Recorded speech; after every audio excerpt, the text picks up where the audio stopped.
I am coming at you with the cold hard truth about why online dating sucks. So buckle up, because this ride's going to be bumpier than a first date with somebody who lied about their age.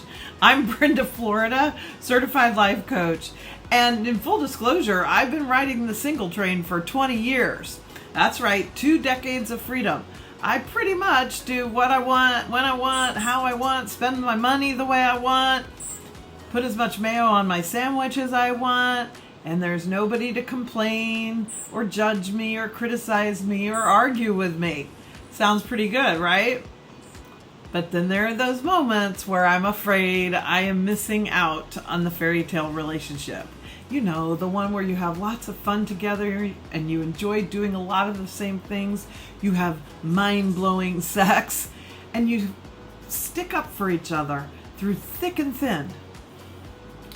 So like a kid to a lollipop, I keep getting seduced back into dating apps. It's like those rigged carnival games. You know, the odds are against you, but the allure of that giant teddy bear keeps you coming back for more.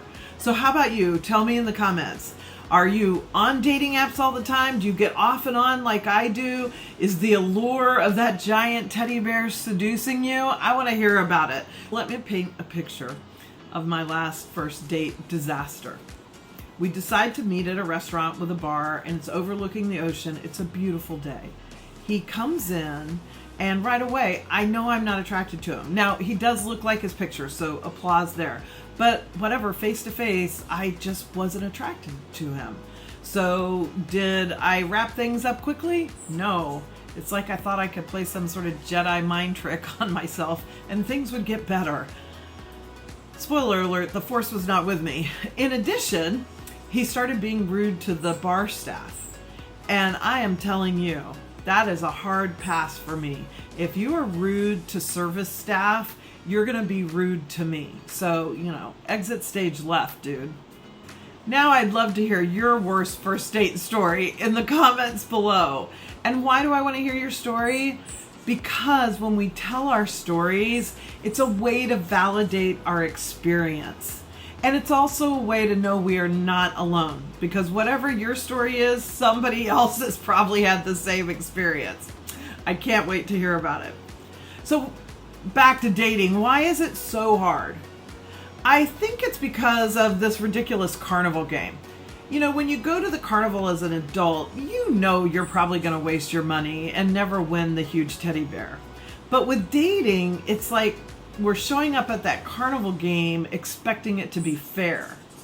So here's my hot take on online dating.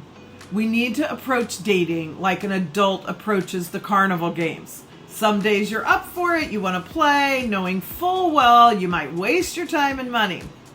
Other days you walk right past, content with your hot dog, with mayo on it in hand. Yes, I put mayo on my hot dog. And your dignity intact. So here's my advice straight from the trenches. On the days you decide to play the dating game, stay detached from the outcome. Just enjoy the process, like those 5 hot and heavy texting days I had with somebody recently, only to be ghosted. It was fun for me. I loved the attention, so I won. He didn't turn out to be the huge teddy bear, but he was a nice consolation prize. And on those days when you're not feeling it, do not engage. Let it go. In fact, treat yourself to something you wish your date or your ideal partner would do for you.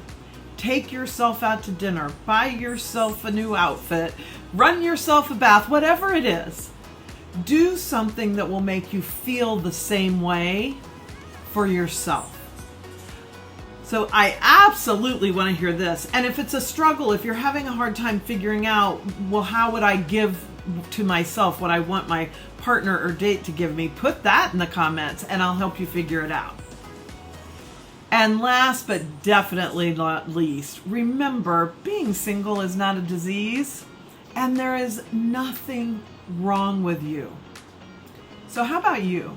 Why do you think dating is harder than teaching your grandma TikTok? Have you thrown in the towel completely, or are you still swiping with hope? Let me know in the comments below. And hey, if you want more brutally honest, slightly irreverent advice on dating and relationships, hit that subscribe button faster than you'd swipe left on all those guys who take their profile picture like with their phone on their belly button so you're looking up at their nose hairs. Guys, stop doing that. Unless we blame profile faux pas on the guys. Ladies, let's make sure our picture is so recent that when we meet our date for the first time, they recognize us easily. So until next time, keep swiping or don't. You choose, because you are the boss of you.